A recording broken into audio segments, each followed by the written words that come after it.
The Karma studio.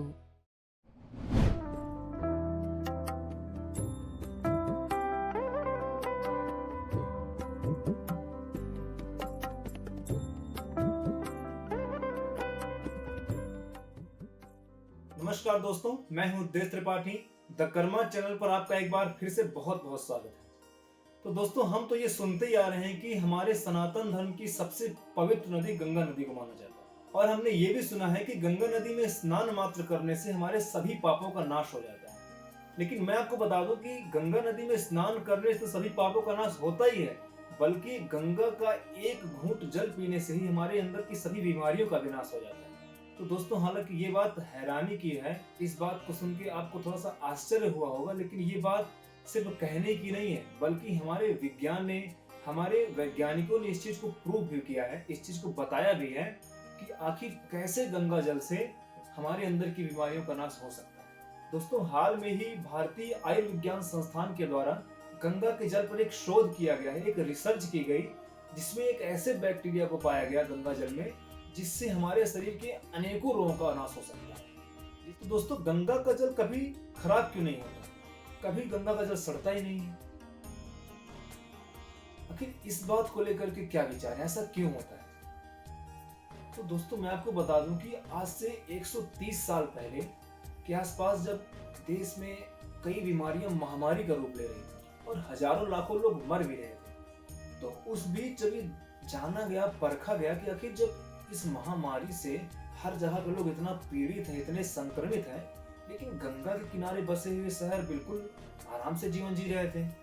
उस महामारी कोई फर्क नहीं पड़ रहा था उन पर, ना कोई संक्रमण, ना कोई बीमारी, आराम से यूं ही जीवन को कट रहा था। तो इस पर एक ब्रिटिश वैज्ञानिक डॉक्टर हेनकिन ने रिसर्च किया। उन्होंने इस पर एक शोध किया कि आखिर ऐसा क्यों है कि जो बीमारी, जो महामारी पूरे विश्व को परेशान कर रही है, संक्रमित कर रही है, इतनी सारी मृत्यु हो रही है, मृत्यु दर इतना तेजी से बढ़ रहा है, आखिर गंगा के किनारे बसे हुए लोगों को इसका प्रभाव क्यों नहीं पड़ता? उन्होंने नॉर्मली गंगा के जल को लिया और जो उस समय बीमारियां फैल रही थी, प्लेग, कालरा, हैजा, इनके बैक्टीरिया को उसमें सर्च किया, उन्होंने उसमें डाला कि आखिर ऐसा क्या है गंगा में। तो जैसे ही गंगा के जल में उन्होंने बैक्टीरिया को डाला तो वो तो मर गए, उनका तो वो तो उसमें पनप ही नहीं पाए। जबकि उन्होंने उन कीटाणुओं को, उन बैक्टीरिया को उनके लैब में जो प्योरीफाइड से प्योरीफाइड वाटर था उसमें डाले, तब भी वहां पे वो पनप रहे थे, आराम से अपना जीवन जी रहे थे। लेकिन गंगा के जल में ऐसा क्या था कि उसमें वो पनप नहीं पा रहे थे? तो उन्होंने शोध में ये पाया कि गंगा जल में एक ऐसा वायरस होता है जो कि तमाम खराब बैक्टीरिया या फिर खराब वायरस को मारकर गंगा जल को फिर से शुद्ध कर देता है। और इस वायरस को वैज्ञानिकों ने बैक्टीरियोफाज का नाम दिया। दरअसल बैक्टीरियोफाज का काम गंगा जल में यही है कि जो तमाम खराब से खराब वायरस हैं, खराब से खराब बैक्टीरिया हैं, उनका नाश करना और गंगा जल को फिर से शुद्ध कर देना, फिर से साफ सुथरा कर देना। तो गंगा जल में बैक्टीरियोफाज नामक वायरस होने से ये फिक्स हो जाता है कि गंगा का जल हमेशा शुद्ध रहता है, और गंगा का शुद्ध जल पीने से हमारे शरीर में भी जो खराब वायरस या खराब बैक्टीरिया होते हैं उनका भी नाश हो जाता है और हम बीमारों से हमेशा मुक्त रहते हैं। इस बात को वैज्ञानिकों ने भी प्रूव कर दिया। तो हमने ये तो जान लिया गंगा का जल शुद्ध कैसे रहता है, बैक्टीरियोफाज की वजह से। लेकिन हम अब ये जानते हैं कि आखिर गंगा का जल दवा के रूप में कैसे परिवर्तित होता है, गंगा का जल दवा कैसे बन जाता है। तो दोस्तों, जैसा कि मैं पहले जिक्र कर ही रहा था कि फिलहाल में ही एम्स ने एक रिसर्च किया है, तो उस रिसर्च में उन्हें एक ऐसा बैक्टीरिया मिला है जो कि बैक्टीरियोफाज वायरस से नहीं मरता है। और ये बैक्टीरिया बहुत ही अच्छा बैक्टीरिया है जो कि हमारे शरीर में होने वाली अनेक बीमारियों का नाश कर देता है, जैसे टीबी, निमोनिया, और कुछ लोग जो आईसीयू में होते हैं उन पर दवाओं का असर बिल्कुल खत्म हो जाता है, उनको भी गंगा का जल एक पुनर्जीवन देता है। तो दोस्तों, ये संभव है गंगा जल में मिलने वाले एक बैक्टीरिया की वजह से, जिसका नाम वैज्ञानिकों ने दिया है सुडोमोनास एरिजिनोसा। ये बैक्टीरिया क्या करता है, हमारे शरीर में होने वाली बीमारियों का नाश करता है। और ये कैसे नाश करता है, इस बारे हम आपको बताते हैं। तो दोस्तों, हमारा शरीर क्या करता है, बाहर की चीजों को, बाहर की बैक्टीरिया को, बाहर के वायरसों को एक्सेप्ट नहीं कर पाता है, लेकिन फिर भी हम बाहर से कई कीटाणु, कई वायरस या कई बैक्टीरियाज को अपने अंदर ले जाते हैं और उनसे लड़ने के लिए हमारे शरीर के अंदर कोशिकाओं की एक पूरी सेना होती है। और जैसे ही ये वायरस, जैसे ही ये बैक्टीरिया हमारे अंदर जाते हैं तो वो सेना इन पर ढाल होती है और इनसे युद्ध करती है और इनको हरा के इन्हें बाहर कर देती है। और इस सेना का नाम क्या है? WBC। ये सेना क्या करती है? बाहर से आने वाले कीटाणुओं को, बाहर से आने वाले बैक्टीरियाज को या बाहर से आने वाले वायरसों को हरा कर, पराजित करके बाहर भगा देती है और हमें फिर से स्वस्थ बनाती है। लेकिन जो ये कीटाणु होते हैं, ये जो वायरस होते हैं, ये जो बैक्टीरिया होती है, बहुत जिद्दी होते हैं। ये भी नए नए रिसर्च करके, नए नए शोध करके, नया नया रूप बना के फिर से हमारे अंदर जाते हैं। और आप तो जानते हैं कि दिन में हम लोग अरबों कीटाणु को अपने अंदर ले लेते हैं, कभी श्वास के माध्यम से, कभी खाने के माध्यम से, कभी पीने के माध्यम से। और इनका काम है अंदर जाना और हमारी सेना का काम क्या है? इनको खदेड़ना, इनको युद्ध में हरा के बाहर कर देना या इनको मार डालना। लेकिन ये इतने जिद्दी होते हैं, इनकी जिद होती है कि हमें इनके अंदर जाना ही है। और ये अंदर क्या करते हैं? नए नए शोध करके, नए नए हथियारों के साथ अंदर जाते हैं और हमारी सेना को हरा देते हैं, हमारी WBC सेना को हरा देते हैं। और जब हमारी सेना हार जाती है, जब हमारी सेना कमजोर हो जाती है, तब क्या होता है? हम बीमार होते हैं। फिर जब बीमार होते हैं तो बिल्कुल वही कॉन्सेप्ट है, हम डॉक्टर के पास जाते हैं, डॉक्टर हमें दवा देता है। अब डॉक्टर में क्या करता है? एंटीबायोटिक दवा देता है। अब उस दवा का काम क्या होता है? हमारे शरीर के अंदर जाना और हमारे सेना को एक संजीवनी देना। वो हमारी सेना को फिर से जगाता है। हमारी सेना फिर से जब उठती है, फिर से फुर्ती में आती है और फिर से उन वायरसों को मार के भगाती है। अब इस बीच में क्या होता है? जब अब उनको भगा दिया, अब करोड़ों वायरसों को भगाया, लेकिन उनकी जिद तो है ना हमारे अंदर ही आना। अब उनकी जिद ये है कि हम इनके अंदर ही जाएंगे और ये कॉन्सेप्ट लगातार चलता रहता है। इसमें ऐसा नहीं है कि एक बार सेना हार गई, अब बहुत दिनों के लिए हम फुर्सत हो गए, ऐसा नहीं है। ये दिन में हम हजारों, करोड़ों, अरबों बार युद्ध होता रहता है। और फिर क्या होता है? कुछ समय ऐसा आ जाता है जब जो बैक्टीरिया है, जो बेकार कीटाणु है, वो जो वायरस है, वो क्या करते हैं? एक रास्ता बना लेते हैं कि आखिर ये जो एंटीबायोटिक दवा खा के हमसे लड़ने आ रहे हैं, इनसे कैसे लड़ा जाए। और वो उनको जो रास्ता मिलता है, वो क्या मिलता है? उनको उस युद्ध में उनकी हैबिट हो जाती है, उनको लग जाती है आदत, अच्छा इससे ऐसे जीतना है। जो हमारे शरीर, हमारी सेना है, WBC है, उसको क्या करते हैं? हरा देते हैं। लगातार ये हारना जीतना लगा रहता है। उस बीच जो डॉक्टर ने हमें एक संजीवनी दी है, जो दवा दी है, वो अपना काम करती है। लेकिन उसका भी काम क्या होता है? एक समय तक सीमित होता है। लगातार एंटीबायोटिक दवाओं का सेवन करने से क्या होगा? जो बाहरी कीटाणु हैं, उनको हैबिट लग जाती है, अच्छा इसको ऐसे जीतना है, अभी हराता है इसको। और वो क्या करते हैं? हमारे शरीर की जो WBC होती है, उसको हमेशा के लिए दबा के रखते हैं, अपना गुलाम बना के रखते हैं और हमेशा बीमार रहते हैं। और जब हमारी WBC, जब हमारी सेना ही कमजोर रहेगी, तो हम कैसे स्वस्थ रहेंगे? और फिर इसी बीमारी का शिकार होते होते हम मर जाते हैं। और इस बीच क्या करते हैं हम? हमें जब ऐसा लगता है कि हम बहुत बीमार हैं, हम बिल्कुल अपने स्वास्थ्य को बराबर कर ही नहीं पा रहे, क्या करते हैं हम? एंटीबायोटिक दवाओं की हम पावर बढ़ाते रहते हैं कि अभी अगर हम 200 mg की दवा ले रहे हैं, 500 mg की लेंगे, 1000 mg की लेंगे। ऐसी क्या करेंगे? अपने शरीर जो दवा की पावर, उसको बढ़ाते रहेंगे और एक समय ऐसा आ जाएगा कि उस पावर की भी उन्हें आदत लग जाएगी और हमारे शरीर में उनसे लड़ने की क्षमता बिल्कुल खत्म।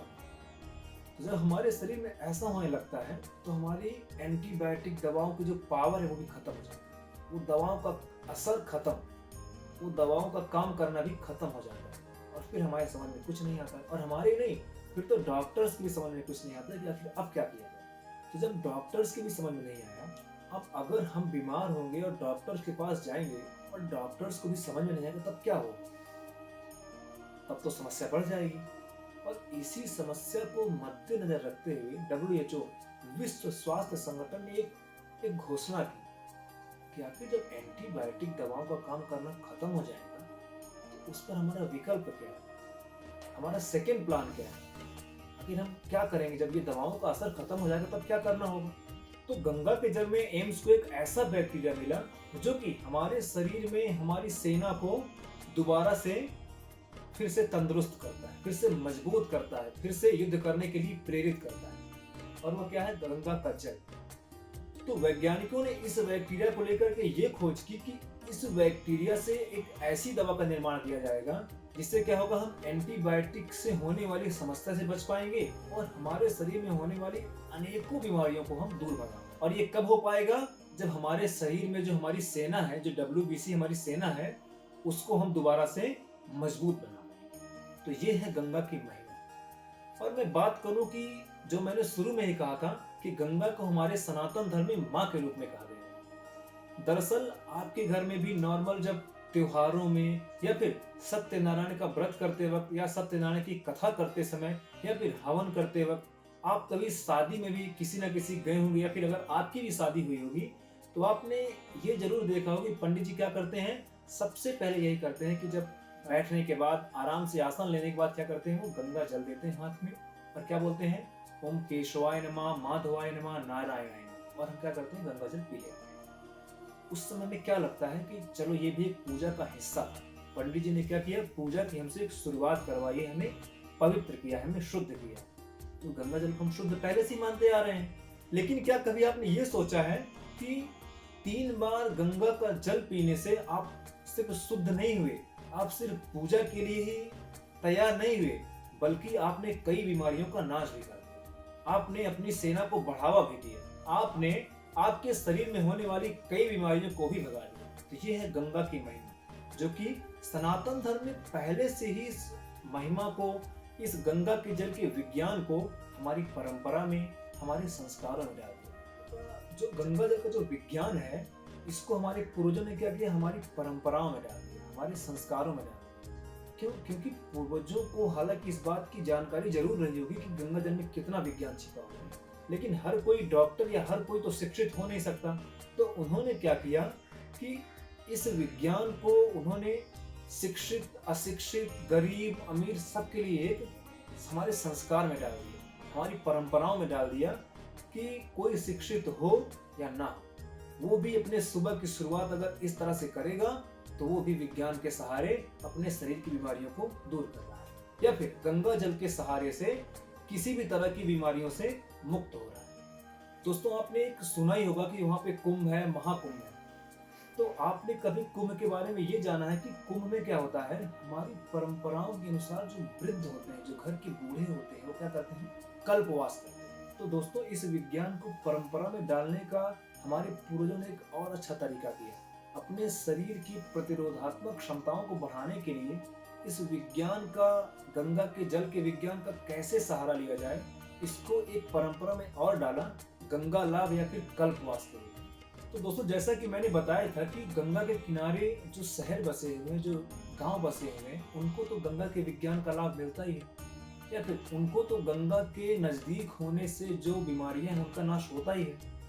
लेकिन हमारे पूर्वजों ने गंगा से दूर रहने वाले लोगों के लिए भी एक परंपरा दी, एक रास्ता निकाला कि आखिर जो गंगा से दूर रहते हैं, दूर दराज देश, कोने कोने में लोग रहते हैं, वो गंगा के जल या फिर गंगा के नजदीक रहने के इस विज्ञान से कैसे प्रभावित हो सके। तो उन्होंने क्या किया, गंगा लाभ या फिर कल्पवास जैसी एक परंपरा बनाई, जिससे कि लोग देश के कोने कोने से आके गंगा के किनारे बसते हैं, रहते हैं, कुछ दिन तक रहते हैं, 2 दिन, 4 दिन, 10 दिन, अधिकतम 1 महीना रहते हैं। और क्या करते हैं, गंगा के जल को पीते हैं, गंगा जल स्नान करते हैं और गंगा के नजदीक रह करके अपने शरीर की प्रतिरोधात्मक क्षमताओं को बढ़ाते हैं। और फिर क्या करते हैं, फिर नॉर्मल अपना जीवन अपने घर जाते हैं, 10 दिन, 15 दिन, 20 दिन, महीना भर वहां बिता के फिर अपने अपने घर में रहते हैं और साल भर अपने शरीर को स्वस्थ रखते हैं। तो ये है गंगा मैया की महिमा और ये है गंगा मैया का विज्ञान।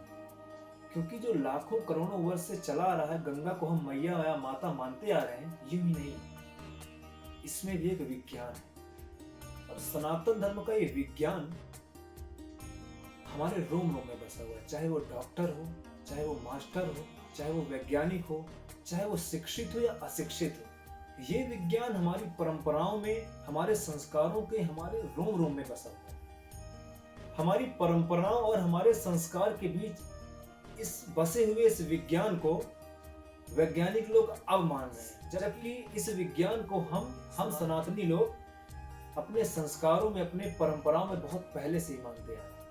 तो दोस्तों आज के लिए इतना ही, और अगर ये वीडियो आपको पसंद आए तो आप लाइक जरूर करें और हमारे चैनल को सब्सक्राइब जरूर करें। तो दोस्तों मैं फिर आऊंगा एक नई जानकारी लेकर के, तब तक आप लोग अपना ख्याल रखिए। आप सभी को मेरा बहुत बहुत नमस्कार।